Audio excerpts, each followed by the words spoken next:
You're watching EAC News. Thank you for joining us.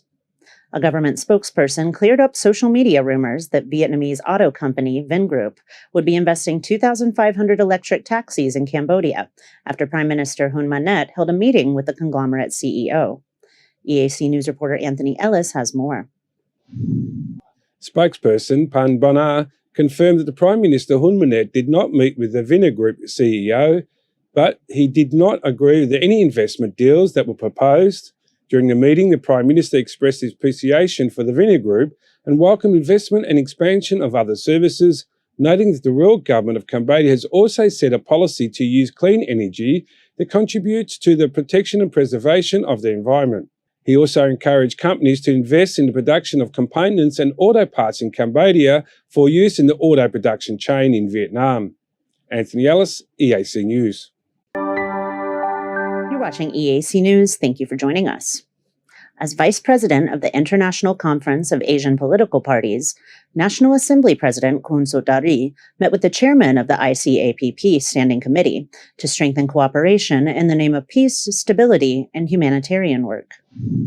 Yesterday, Khun Sotari met with former Foreign Minister of South Korea and ICAPP Chairman Chung Eui-yong to strengthen and deepen the cooperation between the National Assembly of Cambodia and the ICAPP to contribute to the promotion of peace, stability, and the expansion of humanitarian activities for the people of Cambodia and the ASEAN region.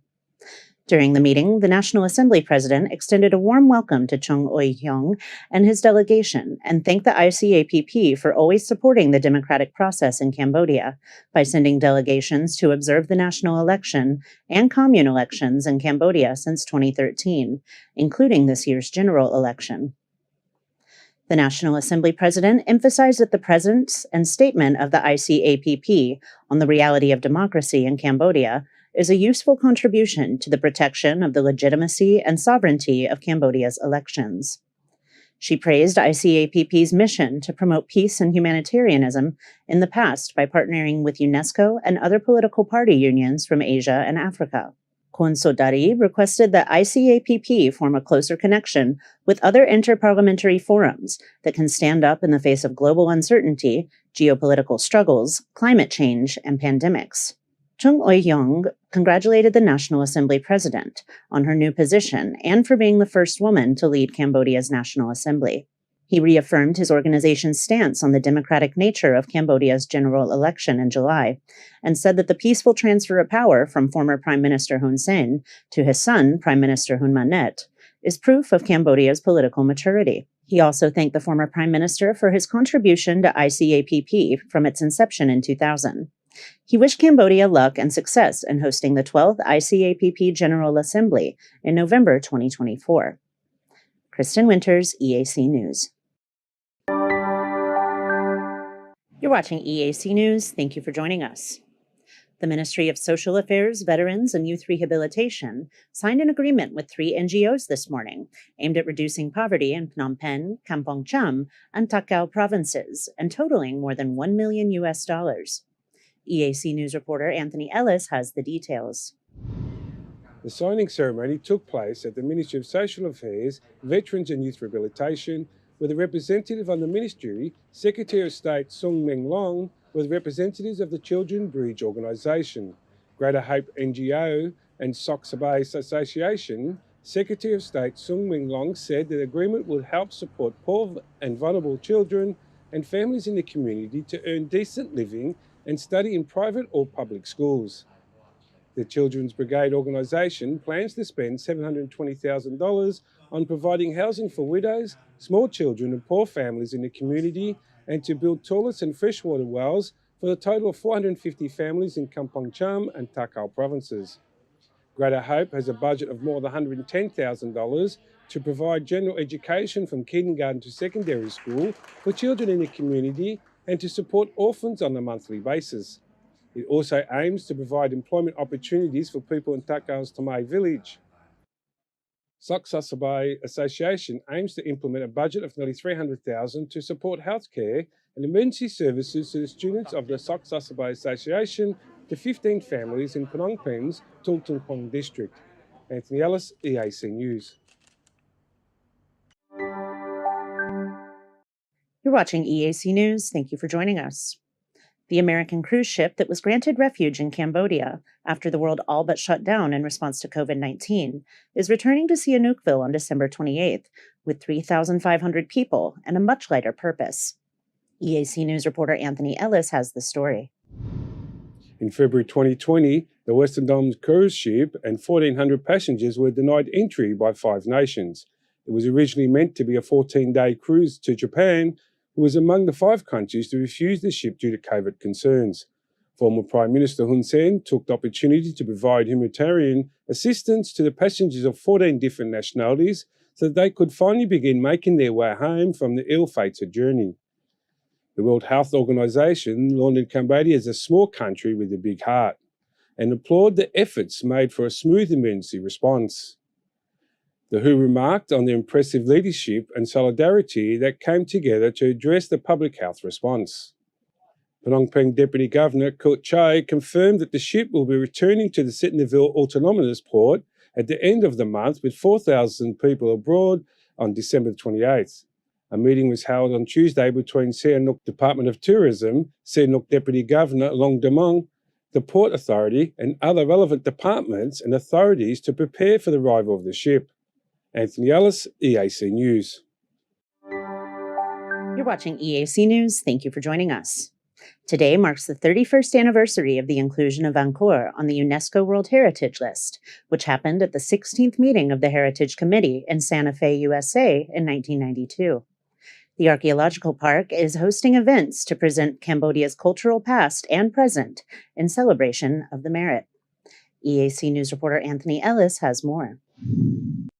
To celebrate inclusion of Angkor as a World Heritage Site, the Apsara Authority and the Ministry of Culture and Fine Arts has organised a 10-day Remembrance of Angkor event from December 7th to 16th. The Remembrance of Angkor event is organised to commemorate all the kings and ancestors who built and maintained the temples of Angkor, providing many benefits to the motherland in the past and the present. Today, Angkor is also hosting the 4th Memorial Night 2023, which features a variety of performances, including classical dance, Yikare theatre, modern theatre, luxurious Khmer costumes, modern contemporary concerts, and the participation of artists from the Ministry of Culture and Fine Arts, including famous singers, actors and models. The Kingdom of Cambodia will rock the land of Angkor once again. Anthony Ellis, EAC News. You're watching EAC News. Thank you for joining us. The National Assembly resumed its first session this morning under the chairmanship of President Kun Sotari, with 100 members of the National Assembly present. As planned, the National Assembly voted on 9 members of the National Election Committee, or NEC, who will have the power to make crucial decisions about the country's elections. EAC News reporter Anthony Ellis has more. The National Assembly voted anonymously to appoint the candidates recommended by the 2 parties present, the Cambodian People's Party and Funsipek. The legislative body elected Prak Chan to continue as NEC chairman, with Chu Chamnan as vice chairman. In addition, 7 members were added, including Meng Sati, Dim Savanaram, Som Sorida, Heng Simleng, Yit Samit, Hal Samrat, and Hong Patia, who was NEC spokesperson during the July election. The election officials must be sworn in the Royal Palace before taking office. The NEC was authority to plan, organise and administer elections throughout the country under the motto of independence, neutrality, truth, justice and transparency. Committee members are elected by parties with seats in the National Assembly. This year, the Cambodian People's Party will relinquish total control of the legislative body when Funsipek won 5 of the 125 seats. This year, Funsipek members hold the vice chairmanship in addition to 3 seats on the committee. Anthony Ellis, EAC News. You're watching EAC News. Thank you for joining us. While in Vietnam this week, Prime Minister Hun Manet met with Vietnamese heads of government, Communist Party leaders, and business people. His main stated goal was to give Vietnam confidence in his desire to continue friendly and productive relations under his leadership. During his visit, the Prime Minister also presided over a business forum, which saw the fruitful result of direct flights established between Hanoi and Siem Reap, which he hopes will be a boon for Cambodian tourism. He also paid respects to fallen Vietnamese soldiers and former President Ho Chi Minh. Some analysts saw the visit as having ulterior motives, however, and claimed that the visit was just another show of loyalty to China, who has maintained close relations with its fellow communist country. Minister attached to the Prime Minister, Jean-François Tin, made a public statement saying that if media analysts really want to help the nation's potential on the international stage, they should think before they speak, citing the proverb, "The brain is bigger than the tongue." Speaking at a press conference upon the Prime Minister's return last night, Jean-François Tin referred to some analysts that said that the Prime Minister's visit to Vietnam was proof that Cambodia is just a satellite of Vietnam and China, noting that the Prime Minister had already visited China twice during his short time in office. Mr. Tin said that such remarks undermine national prestige and that both educated and ordinary Cambodians ought to apply the principle of think before you speak. He added that thinking of the nation as a whole is important because some analysis and statements can seriously affect the relationship and the interests of the nation. Kristen Winters, EAC News. You're watching EAC News. Thank you for joining us. Minister of Interior Sar Soka claimed that the number of people being trafficked in online scams is nowhere near the estimate of 100,000 given in a report from the United Nations Human Rights Commissioner in August. EAC News reporter Anthony Ellis has the story. The minister's remarks are a response of the UN report released in August, which estimates around 100,000 people are trafficked and in forced labour situations in Cambodia through schemes involving money laundering through romance scams, cryptocurrency and illegal gambling in 5 countries in Southeast Asia, including Cambodia, Laos, Thailand, Myanmar and the Philippines. Minister Sorsaka presented to the ministries during yesterday's National Anti-Human Trafficking Day under the theme, Technology as Means for National Development, Not Human Trafficking. There he said that over the past year, law enforcement has investigated 1,213 criminal cases, including 259 cases of forced labour. He added that the police also closed 5 crime sites and opened a total of 10 money laundering investigations. He said that the law enforcement report proves that there are nowhere near 100,000 victims who are trapped or forced to work illegally. The UN report says that the exact estimates of human trafficking are difficult to gauge because of its clandestine nature and gaps in the official response.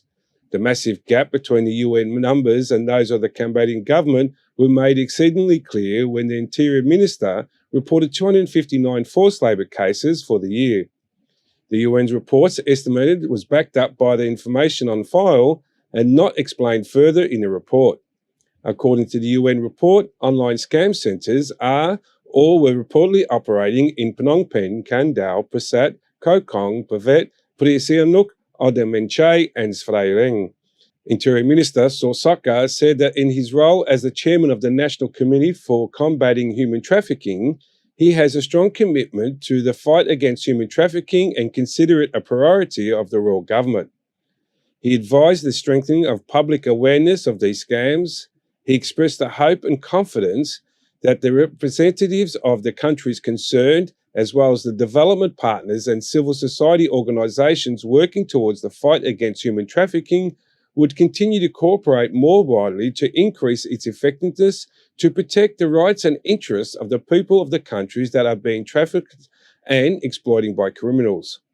Anthony Ellis, EAC News.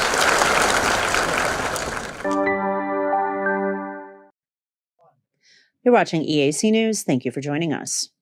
Prime Minister Hun Manet returned from his state visit to Vietnam last night, having had many discussions with various Vietnamese leaders. Apparently, one of the topics of discussion was Cambodia's ambitious project to connect the Basak River to the sea for trade benefits. Minister attached to the Prime Minister, Jean-François Tin, said that Vietnamese leaders had raised concerns about Cambodia's Phunon Techo Canal project affecting the Mekong tributary in Vietnam during their meeting with Prime Minister Hun Manet this week. Upon returning from the state visit, Mr. Tin held a press conference where he confirmed that Cambodia's plan to connect the Basak River to the sea in Kep would not affect Vietnam. He explicitly said that there would be no negative impact on the flow of the Mekong and other rivers, and promised that the project would maintain environmental stability, ecology, and natural habitats for biodiversity. Cambodia plans to dig a 180-kilometer-long canal, starting at the Takao Canal along the Mekong River, through multiple existing canals on the Basak River, before finally connecting to the sea in Kut. According to the plan, the government project will mostly connect existing waterways to achieve their goal. The construction is estimated to take about 4 years and cost approximately $1.7 billion US. Kristen Winters, EAC News. You're watching EAC News. Thank you for joining us. The Italian ambassador to Cambodia, Paolo Dionisi, believes that under the guidance of the new prime minister and his government, the relationship between Cambodia and Italy will continue to grow. He also believes that embassies in both countries could soon be established to solidify those connections. EAC News reporter Anthony Ellis has more. In an exclusive interview with EAC News, Ambassador Dionisi said he believes that the relationship between Italy and Cambodia will undoubtedly flourish under the Prime Minister Hun Manet, and said that Italy would love to be part of Cambodia's growth. I believe that under the wise guidance of the new Prime Minister and this government, this country will definitely grow much. And we would love, as Europeans and as Italians, to be part of this growth together. Ambassador Dionisi said that he is pleased with the current state of cooperation as well as the trade between the two countries. He is confident that in the coming years, this relationship will continue to grow, and he noted that the new Cambodian government is very focused on strengthening and enhancing trade relations with many countries, particularly in Italy. The trade figures has doubled. I'm quite confident in coming years these figures will grow definitely much more. The new Cambodian government is very focused on strengthening and enhancing the trade relations with many countries, namely with Italy.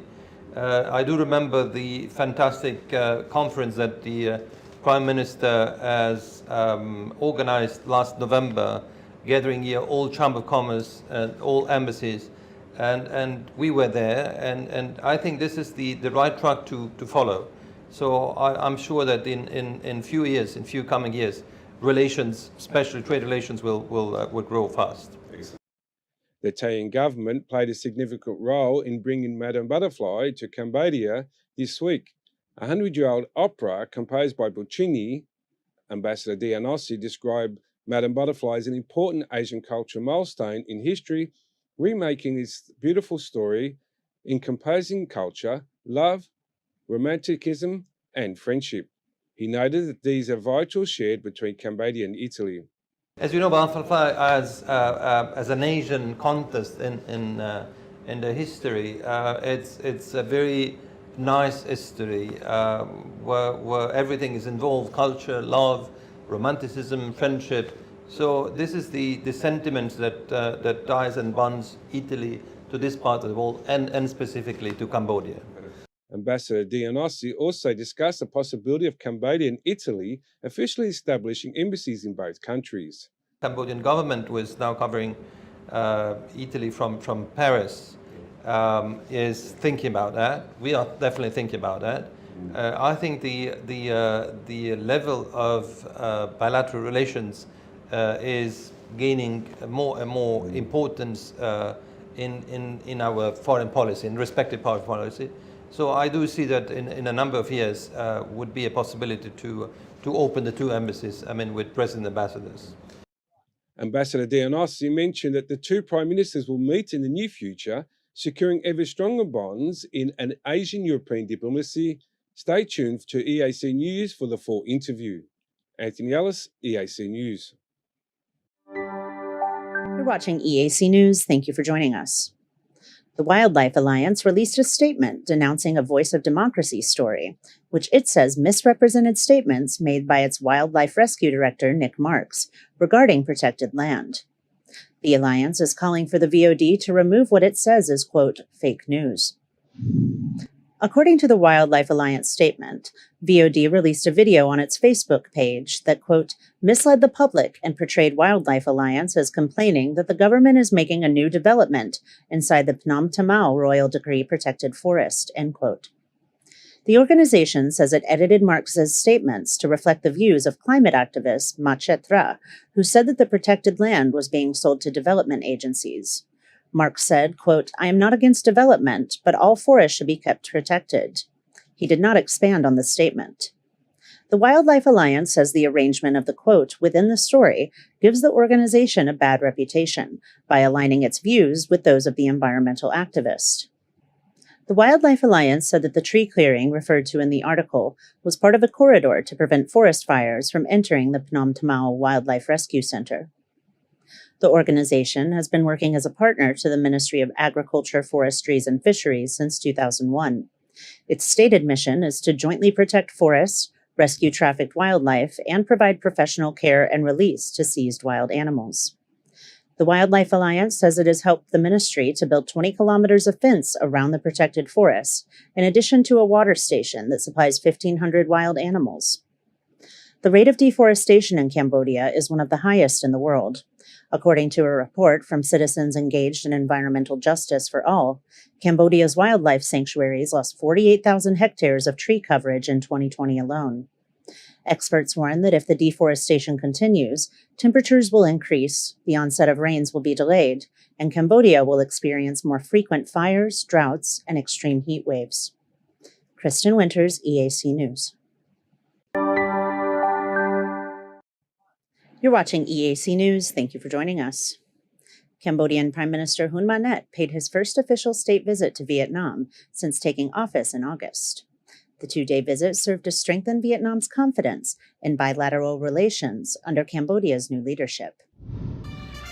Arriving in Hanoi on Monday afternoon, the Prime Minister was welcomed by senior Vietnamese government officials before meeting up with Vietnamese Prime Minister Pham Minh Chinh. During the meeting, the Vietnamese Prime Minister congratulated Hun Manet on his new position as Vice President of the Cambodian People's Party. He also expressed confidence that Cambodia will reach its 2030 and 2050 economic goals under the leadership of the new Prime Minister. The two leaders also presided over the signing of 3 agreements related to science and technology, international diplomacy, and commerce. After meeting with the Prime Minister of Vietnam, Prime Minister Hun Manet met with the General Secretary of the Communist Party of Vietnam, in which he confirmed that his administration would continue the policies of his father through the Cambodian People's Party to maintain relations between Cambodia and Vietnam in the spirit of friendship and to support the potential of their relations. Prime Minister Hun Manet also met with the Vietnamese president, who considered the visit as a sign of stronger bonds in the Cambodian-Vietnamese bilateral relationship between the two countries and their people. Both the Communist Party leader and the Vietnamese president agreed that under the leadership of Prime Minister Hun Manet, the next generation of leaders will have the energy to develop Cambodia even further. The Prime Minister also met with Vietnam's National Assembly president, recalling good memories of the 43rd ASEAN Interparliamentary Assembly, which the Cambodian Parliament hosted. He highlighted the long-standing and traditional relationship between the two countries over the past 56 years of diplomatic ties. Last night, the Vietnamese government hosted an official party for the Cambodian Prime Minister and his delegation. That evening, the Prime Minister received a courtesy call from the CEO of Viettel, a major telecommunications company in Vietnam. The Prime Minister congratulated Viettel on its success and thanked the company for its investment in Cambodia, including in telecom provider Metphone. Before leaving Vietnam for Cambodia, Prime Minister Hun Manet paid tribute to fallen Vietnamese war veterans and former President Ho Chi Minh in Hanoi.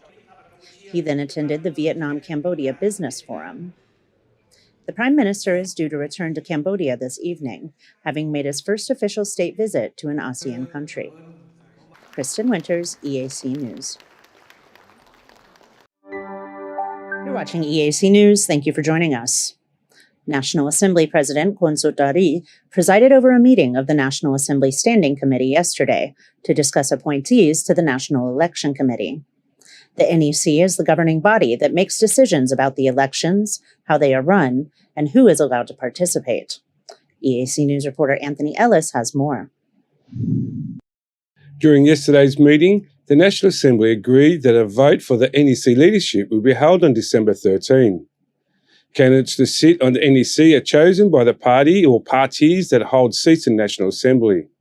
During the last mandate, the Cambodian People's Party was the only party to hold seats in the National Assembly. This time, the Royalist Funchipik Party holds 5 of the 125 seats, which presumably means that they will have some members in the NEC this term.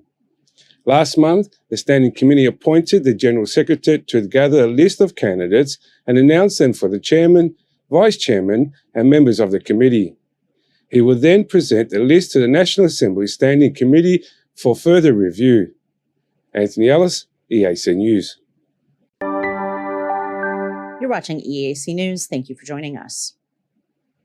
Minister of Labor Hang Soa said that the ministry will work with relevant partners to encourage businesses to have at least 3% of their total staff made up of persons with disabilities. EAC News reporter Anthony Ellis has more.